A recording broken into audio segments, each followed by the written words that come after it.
It would be hard to imagine a more resilient city than Chicago.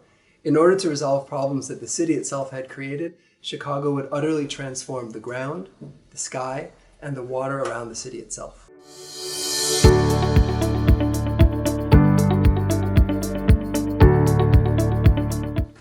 Let's talk about the first transformation, the redefinition of the ground plane. Chicago was established in 1837, and it was put probably where no city should ever have been put, in the middle of a swamp next to a lake. This would of course mean that as the city developed, it would be filled with mud. And as there was no sewer system and no proper sanitary disposal system, all of the refuse, would drain into the street.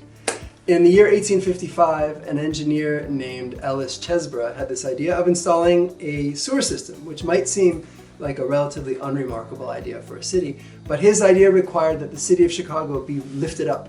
The entire ground plane of the city would have to be lifted up between 1 meter and 3 meters in order to allow a sewer system to be installed. And this is what they did over a period of about 30 years. Now, in the middle of this raising of the city, there occurred another major transformation, another major moment of resiliency.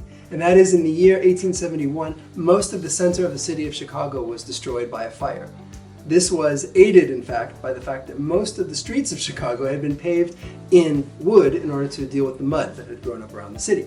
Now, after the fire, Chicago had to rebuild, and had to rebuild quickly. And it did so with the help of 2 new architectural tools: the steel frame, which would lead to the development of the skyscraper, and the concrete raft foundation, which is really a precursor for the contemporary way of dealing with foundations for tall buildings. The third transformation would be a result of the first one, because I mentioned that there was this development of a new sewer system. Well, that sewer system drained into the river and to the lake. And there's a major problem, because the drinking water from Chicago comes from the lake. That meant that the people of Chicago were drinking the water into which their refuse was poured, Not a good situation.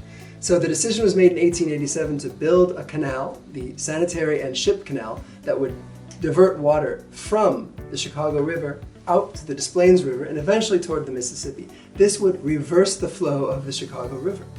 Instead of having a river that drained into the lake, which we drink from, we would now have a lake which drained out into a river.